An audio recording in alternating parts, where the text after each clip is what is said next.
नमस्कार प्रिय मित्रों, स्वागत है आप सभी का अपने चैनल कथा साहित्य दर्पण में। नाटकों की श्रृंखला में आज हम लोग सुनने जा रहे हैं एक और नाटक का संपूर्ण विश्लेषण और अध्ययन। पंडित लक्ष्मी नारायण मिश्र द्वारा लिखा हुआ सिंदूर की होली नाटक। तो नाटक की समीक्षा करने से पहले हम लोग जानते हैं पंडित लक्ष्मी नारायण मिश्र जी के बारे में कुछ संक्षिप्त सा। पंडित लक्ष्मी नारायण मिश्र जी का जन्म 1903 में उत्तर प्रदेश के बस्ती जिले के जलालपुर गांव में हुआ था। वे हिंदी के प्रसिद्ध नाटककार थे। मिश्र जी ने दो प्रकार के नाटकों की रचना की, समस्या प्रधान नाटक और ऐतिहासिक नाटक। मिश्र जी को समस्या प्रधान नाटकों से अधिक प्रसिद्धि मिली। मिश्र जी को हिंदी में समस्या नाटकों का जन्मदाता भी कहा जा सकता है। मिश्र जी के नाटकों को अंग्रेजी के प्रसिद्ध नाटककार इबरसन और बर्नार्ड शॉ से प्रभावित जाना जाता है। पंडित लक्ष्मी नारायण मिश्र ने कई सांस्कृतिक, पौराणिक, ऐतिहासिक तथा सामाजिक नाटक लिखे।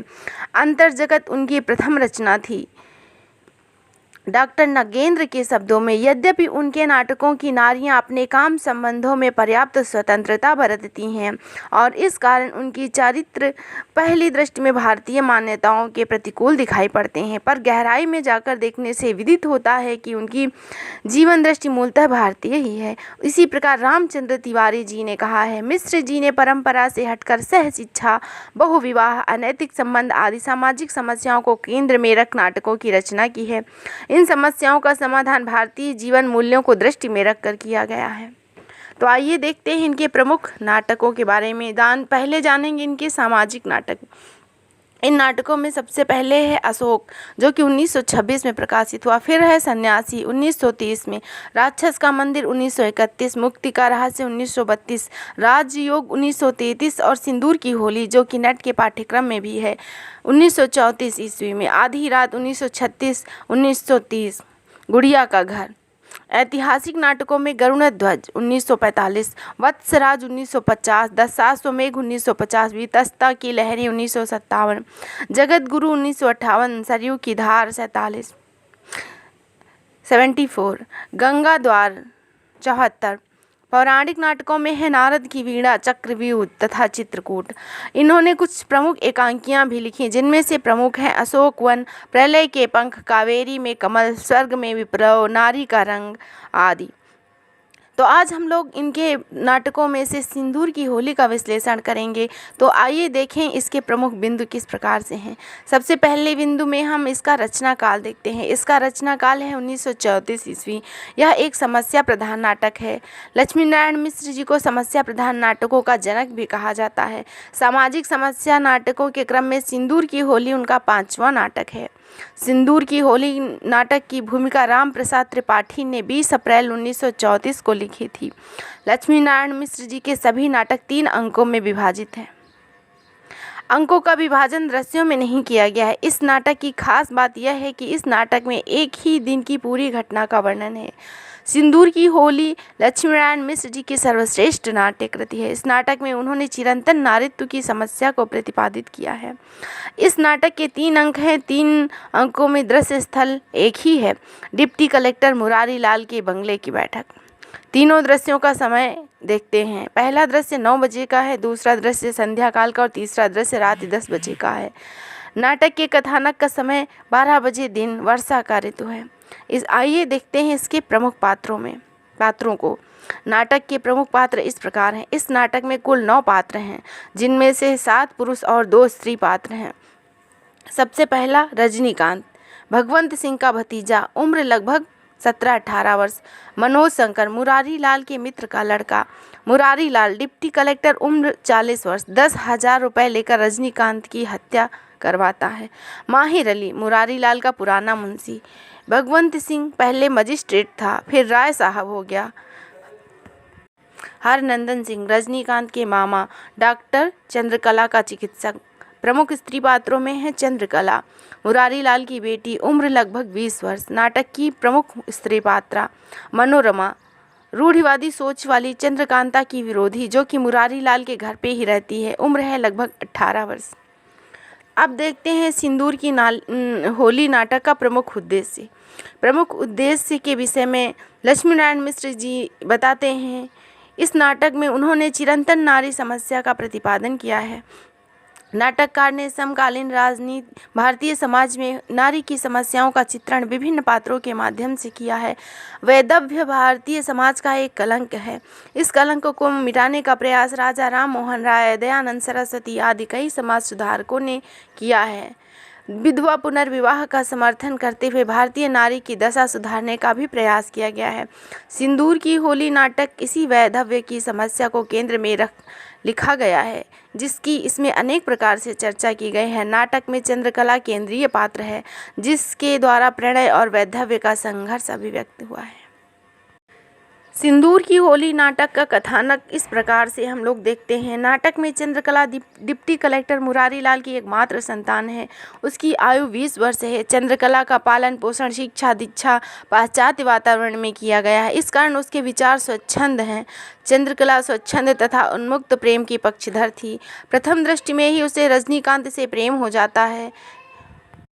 ये जानते हुए कि रजनीकांत विवाहित है, उसे प्राप्त करने की इच्छा रखने लगती है। वह अपने मन में चंद्रकला रजनीकांत की सुंदर मुस्कान पर अपना सर्वस्व न्यौछावर करने की चाह रखती है। वह अस्पताल जाकर मृत रजनीकांत की उंगलियों से अपने माथे पर सिंदूर लगवाकर सिंदूर की होली खेलती है। रजनीकांत के प्रति वह पूर्ण समर्पित है। वह रजनीकांत को देखने के लिए अस्पताल जाती है। उसे ना तो अपने पिता के मान सम्मान का ध्यान है और ना ही समाज का डर। उसके पिता मुरारी लाल उसके इस कृत्य पर बहुत क्रोधित होते हैं और कठोर स्वर में उससे पूछते हैं। मुरारी लाल कहते हैं, शाम को गई थी अस्पताल में? जोर से आवाज़ में कहते हैं। तो चंद्रकला धीरे से कहती है, जी। मुरारी लाल क्रोध से पूछते हैं, बस एक ही शब्द, जी? मेरे सामने आज आ रही है और भरे अस्पताल में उसके सर पर हाथ रखने में, उसके तलवे सहलाने में लाज नहीं आई? दुनिया जान गई कि मेरी लड़की अस्पताल में एक मरे हुए लड़के की सहानुभूति में वहाँ तक खींची गई। कल मैं किससे कचहरी में मुँह दिखाऊंगा? मुमकिन है कलेक्टर सुने तो समझे कि चंद्रकला वहाँ से जाना चाहती है। कहाँ चली? ठहर जा, मैं हरगिज़ जैसी बातें बर्दाश्त नहीं कर सकता। अपनी मर्यादा इस तरह मिट्टी में नहीं मिलने दूंगा। अस्पताल क्यों गई थी? किसकी आज्ञा से गई थी? चंद्रकला कहती है, घूमने गई थी। मुरारी लाल रुककर, सारा दिन स्वांग किए रही और शाम को घूमने गई थी अस्पताल में? चंद्रकला तेजी से बाहर निकल जाती है। रजनीकांत की मृत्यु का समाचार सुन चंद्रकला अपना श्रृंगार करती है। गले में चंद्रहार पहनकर तथा मांग में सिंदूर डालकर कहती है, आज मैं विधवा हो गई। उसके इस उन्माद पर मनोरमा दुखी होकर चंद्रकला को समझाने का प्रयास करती है, लेकिन चंद्रकला अपने वैधव्य को आत्मज्ञान कहती है। छी चंद्रकला, उन्माद क्यों होगा? मेरे भीतर आज चिरंतन नारीत्व उदय हुआ है। आज मेरी चेतना मेरे चारों ओर फैल रही है और तुम कहती हो मुझे उन्माद हो रहा है। मैं अपने पैरों पे खड़ी हूँ, मुझे किसी दूसरे पुरुष की सहायता नहीं। रोटी और वस्त्र, मेरी शिक्षा इतनी हो चुकी है कि मैं अपना प्रबंध कर लूँगी। मुझे कोई चिंता नहीं, मेरा वैधव्य अमर रहे। चंद्रकला अपने वैधव्य को अमर बनाना चाहती है, लेकिन मनोरमा जानती है यह क्षणिक आवेश है। तुम क्यों नहीं समझती हो? वैसी मुस्कुराहट, वैसा सुंदर शरीर, उसका विकास, आंखों की बिजली, बालों का उन्माद, उसकी कोटि, इतने बड़े संसार में दूसरा कोई न होगा। तुम्हारी दानशील प्रवृत्ति कहाँ उलझ कर चली जाएगी? चंद्रकला की स्वच्छंद प्रवृत्ति के कारण ही मनोरमा उसे अनेक बार विधवा होने का डर लगा रहता। चंद्रकला आधुनिक विचारों वाली युवती है। नारी स्वतंत्रता की पक्षधर है। उसके अनुसार नारी स्वयं अपने शोषण के लिए उत्तरदायी है। स्त्री ने स्वयं अपना नरक बनाया है, पुरुष उसके लिए दोषी नहीं है। चंद्रकला का मानना है पुरुष ने रोटी और कपड़े की आड़ में नारी को गुलाम बनाया है तथा जब तक नारी अपने पैरों पर खड़ी नहीं हो जाएगी तब तक उसके उद्धार की कोई संभावना नहीं है। चंद्रकला नारी के शिक्षित होने पर अधिक जोर देती है। चंद्रकला के अनुसार रोटी और कपड़े के प्रश्न को लेकर ही मर्यादा बिगड़ गई। हमारा स्त्रियों का निर्माण उन्हीं उपकरणों से हुआ जिनसे पुरुषों का हुआ है, लेकिन तब भी हम पुरुषों की गुलामी सदैव से करती चली आ रही हैं। हमारे भीतर कभी संदेह पैदा नहीं हुआ, ऐसा क्यों? चंद्रकला के अनुसार नारी इस दासता का मुख्य कारण है। वह स्वयं अपने गुणों से ही दासी हो जाती है, जिनकी प्रशंसा करके पुरुष ने उसे बेड़ियों में बांध दिया है, और अपनी प्रशंसा से आत्ममुग्धा नारी पुरुष के समक्ष सदैव समर्पण के लिए तैयार रहती है। कभी त्यागमयी तो कभी वात्सल्य की देवी बन पुरुषों को वह समर्पित रहती है। पुरुष हमेशा उसे छलता रहता है, कभी उसका शोषण करता है। नारी तन से ही नहीं मन से भी कोमल होती है। पुरुष ने नारी की इस दुर्बलता का अनुचित लाभ उठाया है। शरीर और मन की इस कमजोरी के कारण हम संसार के उन्मुक्त वातावरण से खिंचकर दीवारों के घेरे में डाल दी गई हैं। चंद्रकला का यह मानना है कि यदि नारी अपने मन को मजबूत बना ले तो फिर उसकी मुक्ति हो जाए। चंद्रकला के अनुसार अपनी मुक्ति का प्रयास नारी को स्वयं ही करना है तथा पुरुष की हाथ की सेज को ही संसार मानने की मानसिकता से बाहर आना होगा। चंद्रकला को सामाजिक रूढ़ियों का बंधन भी स्वीकार नहीं है। विवाह के अवसर पर होने वाले वेद मंत्रों को वह बेकार मानती है।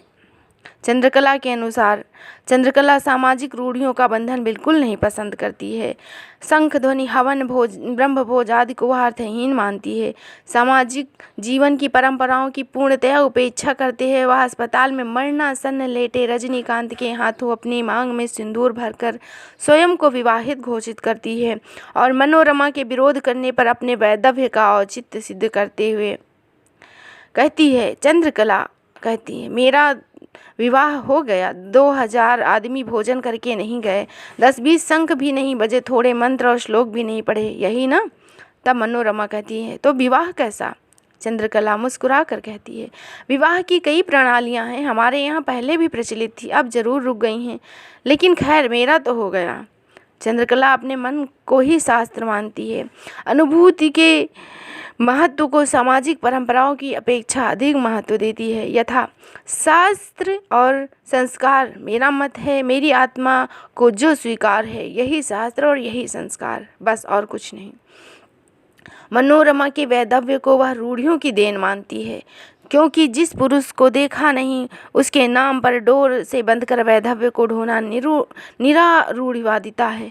वह मनोरमा से कहती है, बहन तुम्हारा विधवापन तो रूढ़ियों और विधवापन की निशानी है, वेद मंत्रों का और ब्रह्म भोज का। जिस पुरुष को तुमने देखा नहीं, जिसकी कोई धारणा नहीं, जिसकी तुम्हारी स्मृति में कोई भी चिन्ह नहीं है, उसका कैसा वैधव्य? तुम स्वयं सोच लो। इस प्रकार सामाजिक परंपराओं के प्रति उपेक्षा की अभिव्यक्ति करती है। चंद्रकला भावुकता से आक्रांत है और अपने क्रियाकलापों में वह तथ्यों की अपेक्षा भावनाओं को अधिक महत्व देती है। वह अपने प्रेम भावनाओं पर नियंत्रण नहीं रख पाती है। मनोरमा से रजनीकांत का चित्र बनवाती है। मनोरमा का मत है कि चित्र को रजनीकांत की पत्नी के पास भेज देना चाहिए, किंतु चंद्रकला को यह स्वीकार नहीं। वह उसे सदैव अपने पास रखना चाहती है। यथा मनोरमा किसी तरह यह चित्र उसकी स्त्री के पास पहुंचा देना चाहिए। चंद्रकला, खूब कह रही हो, चित्र बनवाया मैंने और भेजो उसके पास। मनोरमा, दान कर दो अपनी तरफ से, इसे उसकी ज़रूरत है। चंद्रकला, तो दूसरा बनवा दो। इस प्रकार लक्ष्मी नारायण मिश्र जी ने चंद्रकला के चरित्र को स्त्री शक्तिकरण के रूप में सफलता से चित्रित किया है। मूलतः यह नाटक दो पात्रों के ऊपर आधारित है। दोनों स्त्री पात्र हैं, मनोरमा और चंद्रकांता, जो एक दूसरे की विरोधी हैं। मनोरमा जो कि विधवा का समर्थन करती है और चंद्रकांता एक रोमांटिक प्रेम का। मनोरमा विधवा विवाह का विरोध स्वयं बुद्धिवाद का विरोध करने लगता है और चंद्रकांता का रोमांटिक तर्क बुद्धिवाद हो जाता है। रोमांटिक भावुकता और यथार्थवादी बुद्धि की टकराहट मिश्र जी के नाटकों में प्रस्तुत हुई। नाटक के पात्र भावुकता से परिपूर्ण हैं। मिश्र जी के नाटक में पात्र अंदर से भावुक और बाहर से बुद्धिजीवी चित्रित हैं। तो इस तरह देखा लक्ष्मी नारायण मिश्र जी द्वारा लिखे हुए नाटक सिंदूर की होली की मुख्य अंश तथा उसकी समीक्षा। तो फिर मिलेंगे एक नए नाटक के साथ, तब तक के लिए धन्यवाद।